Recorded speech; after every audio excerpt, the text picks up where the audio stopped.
Okay,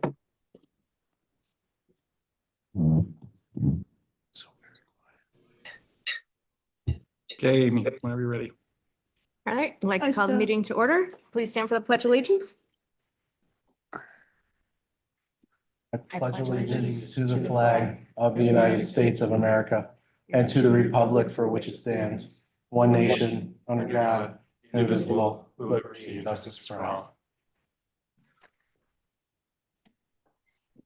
Thank you. We'll move on to roll call. Hunter? Here. Marianne? Here. Kaylee? Here. Josh? Here. Brian? Here. Scott? Here. Peter? Here. And I am here. Have a motion to accept roll. So moved. Second. All in favor? Aye. Aye. And I have a motion to approve the agenda. So moved. Second. All in favor? Aye. Aye. Minutes to the previous meeting. Any comments or questions before we? I have a motion. So moved. Second. All in favor? Aye. Communications, we have one legal alert from Harris Beach. Does anybody have anything else? Right, unfinished business, we have none. Dr. Genestri, you're up. Okay. Thank you, Mrs. Battaglia. Just a couple of quick updates from last week. First, I know many of you may have received my note from Friday. It's with heavy hearts that we announced the passing of Noah Clifford. He was a graduate of 2022 who passed away last week. And it's touched a lot of our faculty, staff, especially the basketball program. Noah, I've met him a few times, but didn't know him like his classmates and his coach did. And it's a tremendous loss for the Sweet Home and the Sweet Home community. They will be celebrating his life on February 9th at a basketball game. They'll have it. It'll be Noah Clifford night there. But anybody who I spoke to last week just praised him up and down for his work ethic in the classroom and on the basketball court. I spoke with his mom on Friday, and she was just incredibly grateful for her time at Sweet Home and for her son's time at Sweet Home. She said that the gym was his home and that he loved being in there more than anything, and that Sweet Home shaped the person that he turned out to be. The family did request that a memorial service be held in our gym because that was his special place. And of course, we're gonna, if you're okay with that, would like to accommodate that for the family as well. And Mom also would like to establish the Noah Clifford Scholarship Fund in his memory. I talked to Don. We're gonna have her talk with the Dollars for Scholars people and make sure that we get that done. And she's talking about a very generous donation and a very generous scholarship. So just a tremendous loss, and our hearts and prayers are with the family. Absolutely. I know Mr. Feldman asked a question in a previous email regarding parent engagement at our schools, in particular the elementary and the middle school. And we just wanted to update the entire board on some of the things post-COVID that we've been doing to make sure that parents feel welcome and supported and engaged with our elementary schools and our middle school in particular. We do, take into consideration balancing, but we want to make sure it is a welcoming environment and an inviting environment while balancing security concerns, of course. At the elementary level, I just put a little list together of the things how parents can get involved, whether leadership day, field days, display days, student-led conferences, gift shops, field trips, flag days. Each building has unique events that they're always looking for parent volunteers. And I know, and I have that down here a little bit later, but in my meetings with the PTA, district office has met with PTA presidents and PTO presidents. And, we're talking to them more about how we can engage families. They're always looking for new members too in the PTA and the PTOs, and membership drives are very important to them. But we're relying on their input to guide us in making decisions on how to engage more with families. At the secondary level, we're doing activity nights, athletics, of course, open houses, curriculum nights, multicultural nights are happening, K through 12. And I know Dr. Wilson has been working very closely starting last year with the principals at all levels to work on creating and welcoming and inviting environments at all of our schools. And I don't know, Dr. Wilson, if you wanted to comment on that. Yeah, we are constantly looking at the growing needs of our families and what we need to do to shift to support those growing needs. So we also, as Dr. Genestri said, that whole balancing act between the welcoming environment, but also keeping in mind the level of security that schools today need to have in place. So it does look different from over the years, but it is something that remains on our radar.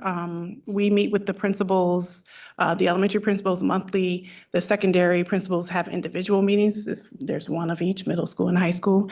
And with that work, we are constantly looking at how do we embrace the needs of our families in this area of engaging them in school activities. For example, the field trips and how we handle field trips and volunteers for field trips and so on. We've talked through with each school how they embrace bringing in parents for the different unique events that makes their school who they are.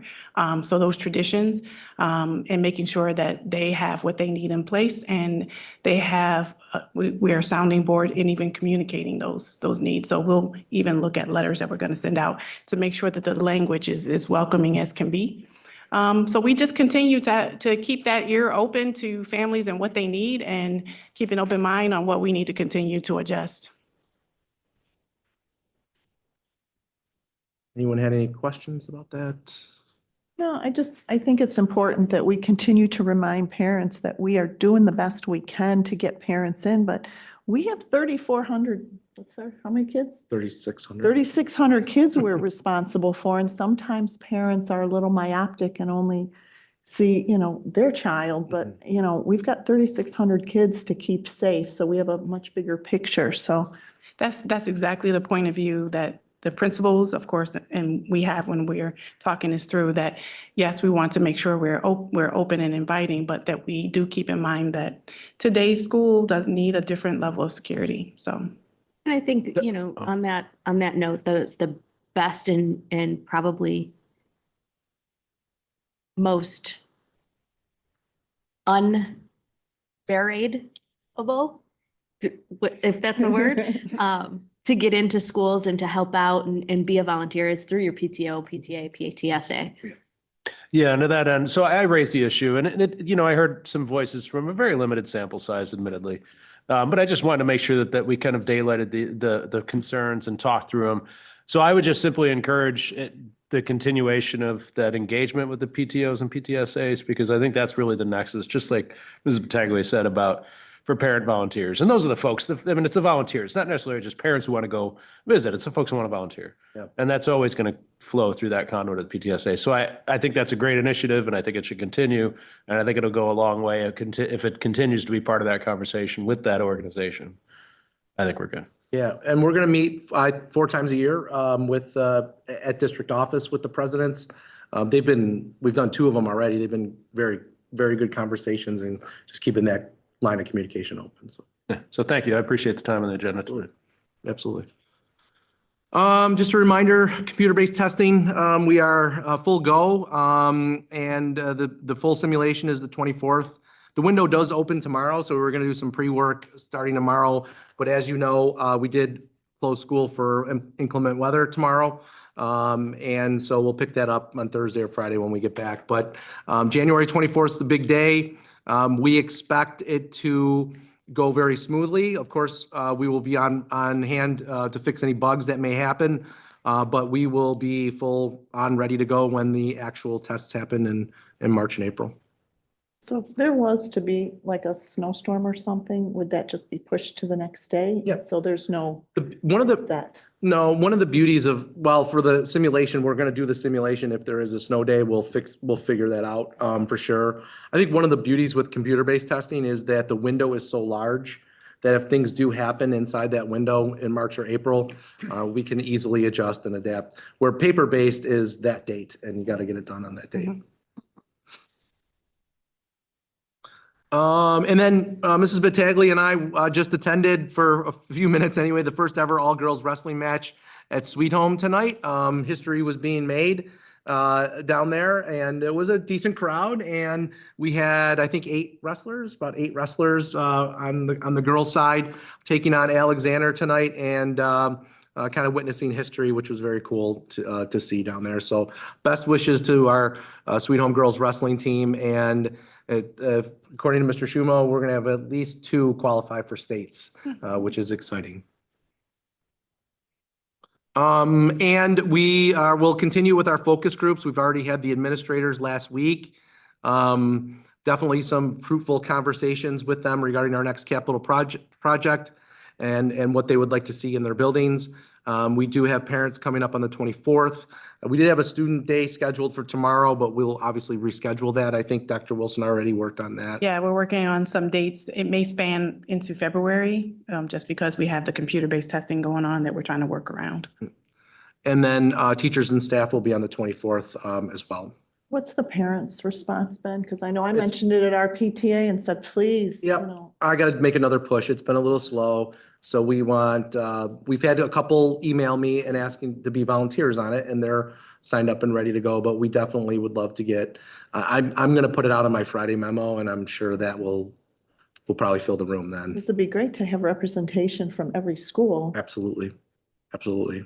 So, and the response to the thought exchange was excellent. So we hope that they know what they're getting into with the focus group.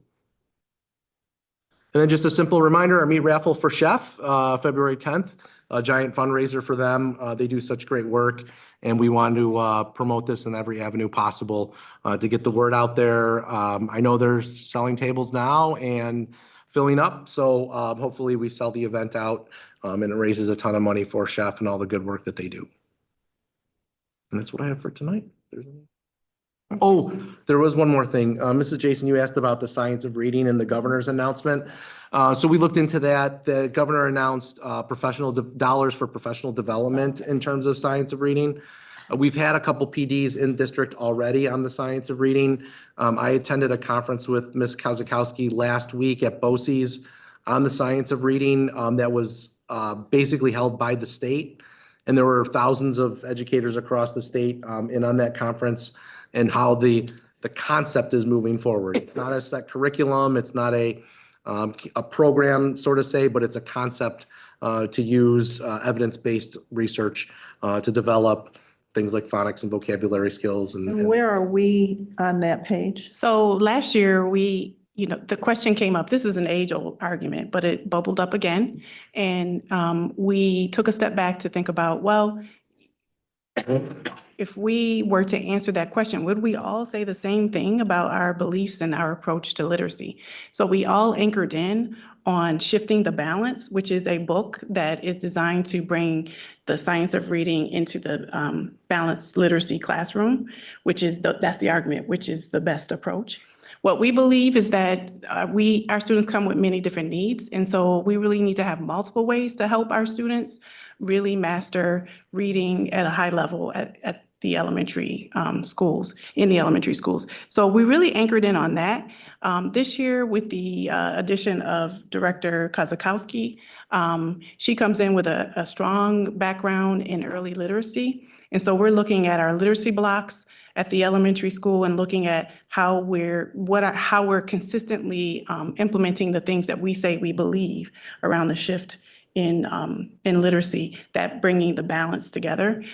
We believe in an interactive approach, which is bringing the two together and really supporting all students. So we feel like we're on track to make many shifts. The governor is saying that she's going to support professional learning with funding and provide more opportunities to dig into the topic will only help. So we were excited to hear about that.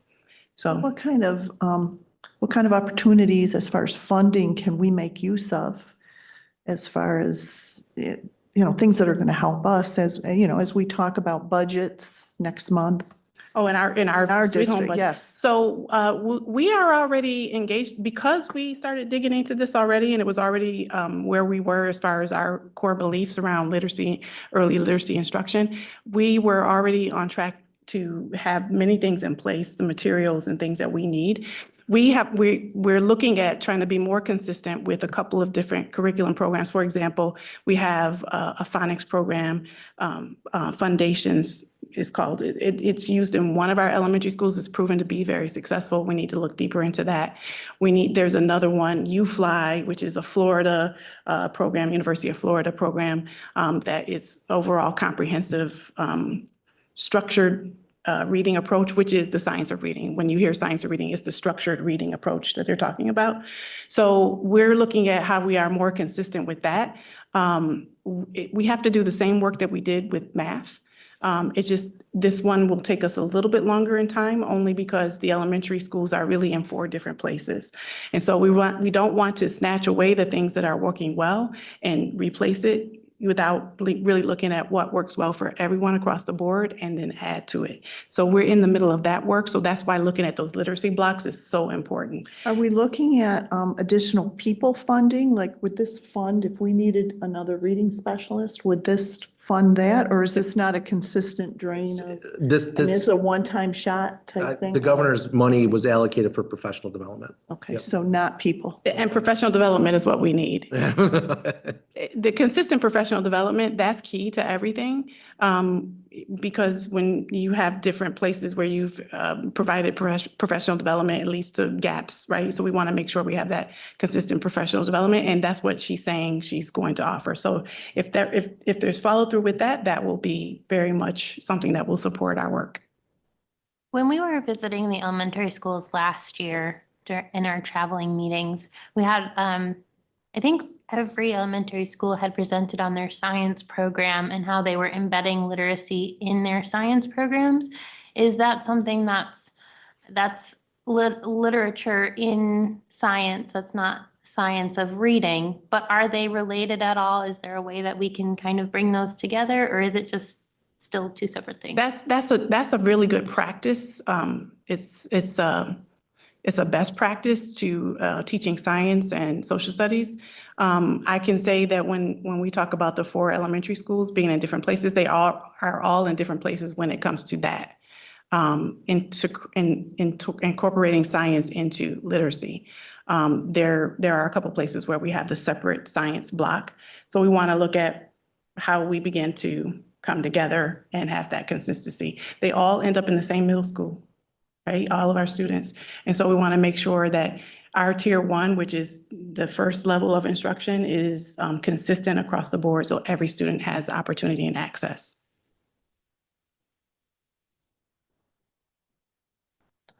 Thank you. I just had a quick question. I don't know if this had anything to do with it on any emails that were sent today, but with the preliminary budget that's come out.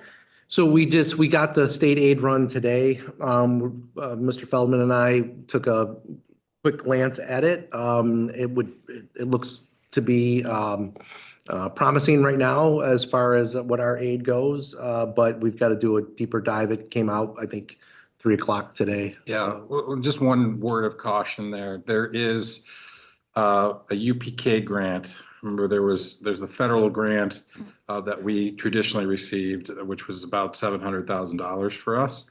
And then we were awarded an expansion grant when we went to full day kindergarten, or pre-kindergarten, which was, excuse me, $540,000. So that initial federally funded grant, beginning in the 24-25 school year, will transition from a federally funded to a state. So that $710,000 delta is a big jump for us, which you'll see in those aid runs. So everybody sees the increase and gets very excited about it. But a good chunk of that increase is that $710,000. And foundation aid? Foundation aid was about 1.6 or 7 They're not taking million. anything away. No. Not right now. The governor has proposed, we are a district we are at an advantage because our enrollment keeps increasing. There are districts that are hold harmless that have had traditional decreases in their enrollment, but their aid has continued to increase. She's put movement afoot to kind of abolish that.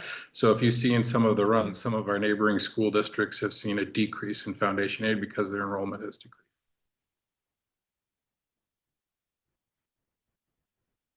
All right. Thank you. That brings us to the first open session. Does anybody want to speak before I read the whole thing? No. May I have a motion and second for consent agendas, items A through I? So moved. Second. Go through them real quick. We have the special ed placements. Yep, nothing special. All right, monthly financials. The first and second readings of policies, disposal of obsolete property. Our revised corrective action plan for the auditor's report. Overnight field trip request. The planning guide for the high school. And the construction bid for the capital outlay. Any questions, comments? All in favor? Aye. Informational Aye. items. Scott. Sorry, I Thank was you. on mute. Aye. Okay, informational items, Hunter. Our group is starting planning for the Maple Muir Leadership Day, as well as our winter activities, a Spirit Week dance, pep rally. We're looking to get all of our teams together hopefully sometime this week, weather allowing. We're also in the process of still planning that talent show I've been telling you about for the last few months. We have chosen quite a few events and activities this year to host, but I am more than excited to see how they come out. Today, actually, our Food and Nutrition Committee and our Environmental Action Committee met with Ms. Sajak in Central Kitchen.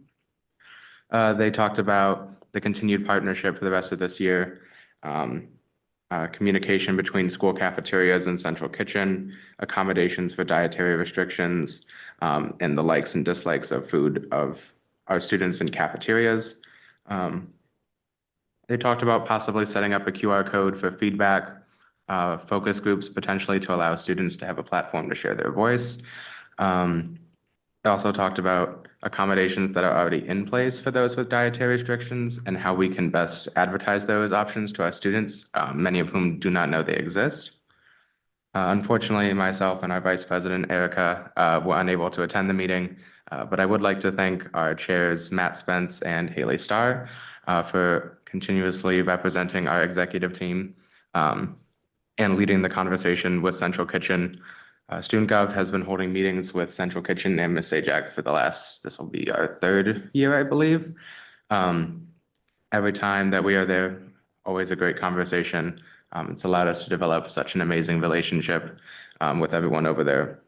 And I would like to thank Ms. Sajak and her staff for taking the time out of their day to meet with us and hearing our students' voices.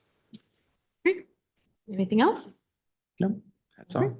Ms. Jason? I just actually want to ask you, last year they had mentioned movement towards some more cultural type foods. Yeah. Are we going in that direction? Because I know your predecessor had mentioned Yeah. it for last year. Of course, there's always the hope that we can accommodate as much as possible. The conversation we were having with Central Kitchen, we hope to have more options available. And again, we're also constrained by what is I know, available and what right. supply we can get in. So that's always the constant battle we have. Okay, thank you. I attended the PTA meeting, and in light of our discussion about parents and their involvement, some of the things they mentioned were the holiday gift shop that was big success, the fifth grade committees working on end of the year things. We did welcome Derek Woodford, who will be seeing him, I think, next month. He built a new gazebo, basically, repaired our gazebo. They're having a spirit wear sale. We're doing a virtual dance date on the 26th. There's a winter skate activity, Northtown Ice Rink. So they're doing a lot of stuff to try and incorporate parents in there.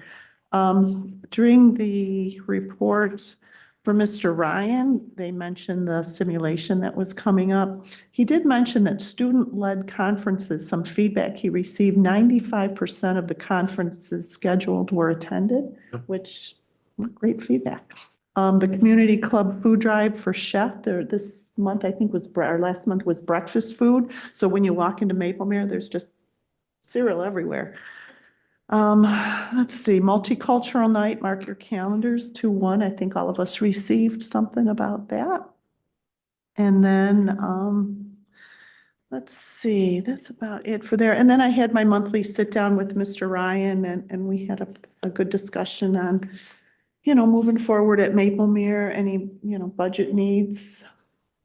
And if you don't meet with your principal of your school every month, I really encourage you. I think, Brian, you got me started on that because it really is good to sit down with your principal every month and just in a very non-formal, talk. And it's just an hour of really good informations. And that's it. Great, thank you. Ms. McDonald? I had received a memo, the Heritage Heights meeting was canceled for January, but we still sent out all of our updates to keep everyone informed. They're hosting a Valentine's dance on February 8th. They are also having a STEM night on March 14th. So they are keeping super busy. They're also doing on February 6th, a Counselor's Appreciation Day, and on February 22nd, a Bus Driver Appreciation Day. Oh, that's So amazing. lots to be looking forward to in the next month or so. And that's all for me. Great. Mr. Feldman? I attended the middle school PTSA meeting. A couple of things that I thought were interesting is, well, of course, they have their activity nights and the planning that go around it. But they were talking about two things that caught my interest. Is one, they were talking about how to incentivize membership. And they just had a couple of fairly unique ideas, but they're really looking to expand their membership, of course, like all the PTAs and PTSOs are, or PTSAs and PTOs are. But I just thought it was pretty inventive, the approach they were taking. Secondly, the middle school, and I wasn't aware of this, is doing meet and greets for parents. They're trying to figure out how to get it so that it's just parents or minimize it from being or try and prevent it from being like a student social night, but to try and engage the parents so that, when your student is hanging out with another student, you know who they are, and you get to meet their parents. And it was just something I had not heard before, but they're calling them parent meet and greets. Still kind of in the infancy stage of development, but they're going to launch those very soon, this spring. So I thought it was pretty cool. That's all I got. Great, thank you. Mr. Leibel? Yeah, the only thing I wanted to mention is Willow Ridge last week had a Mr. Magui who has an expertise in the 7 habits. They had a seminar which was planned. And I think this kind of also points to engagement. This was an event that was planned for quite a while and a number of initiatives done to get the word out because it applied for families, parents in particular. And I know they were, the attendance turned out to be a little bit light. I don't remember what the weather was like that evening, but, my understanding is, he's got a lot of knowledge and expertise. I wasn't able to attend, but my wife attended and she said it was excellent. So appreciate them putting that together, but, just hoping that parents also understand that, it's two-way street. Obviously, they got to put forth looking on the websites and on the calendars and things like that. It's push versus pull because there are a lot of activities. I know that my family's involved in quite a bit, when you start to look for those opportunities. Great, anything else? That's it. All right, thank you. Mr. Johnson? I got nothing. I've been in isolation/quarantine, first for being a close contact, and second for having COVID. So, Well, hopefully you're still feeling well and your wife is feeling better. yeah, thank you. I appreciate it. So far, I knock on wood, I'm getting off easy here. Very good. Mr. Belanti? I attended the high school PTA meeting last week.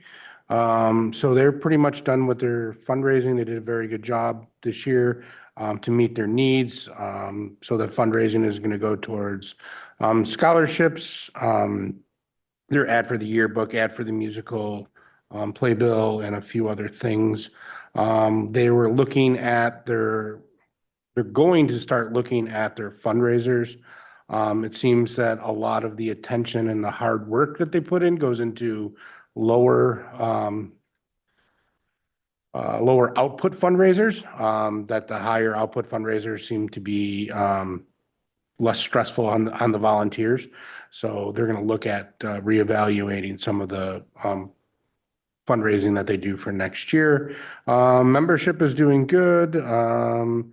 And then they're talking about how Spirit Week participation seems to have been increasing over the last couple of years, which is good. And there's a blood drive plan to the high school coming up, and I think there were 40 appointments. As of last week, there were 40 appointments scheduled. So they're very happy with the turnout from the high school. So that's it. Great. And I have attended Friday night's basketball game, which was rather exciting. Other than that, that's all I have. Did we decide on a date for budget when we're gonna get together? I just had to float an idea with, I think, there were 2 dates that were floated around, and I just have to communicate to make sure that date was open for everybody. So it's either gonna be the 9th or the 10th. And my last question is, are we gonna go ahead and do an insert? Because somebody mentioned a musical. We support the musical Sure. thing every year. Could we make sure we get a hold of them? Thank you. All right. That brings us to the next open session. Would anyone like to address the board? You'd have 3 minutes. Great. Can I have a motion for consent agenda on items 1, teaching and administrative, or 2, and 2, service? So moved. Second. Yeah. Didn't know if we were supposed to talk. That's okay. All in favor? I Aye. That, thank you. That brings us to the end of the meeting. May I have a motion and a second to adjourn to executive session for matters related to contract negotiations, the employment history of a particular individual, student discipline and legal matters? So moved. We will not be returning. Yes. I'll second. Thank you, Josh. Thank you. All in favor?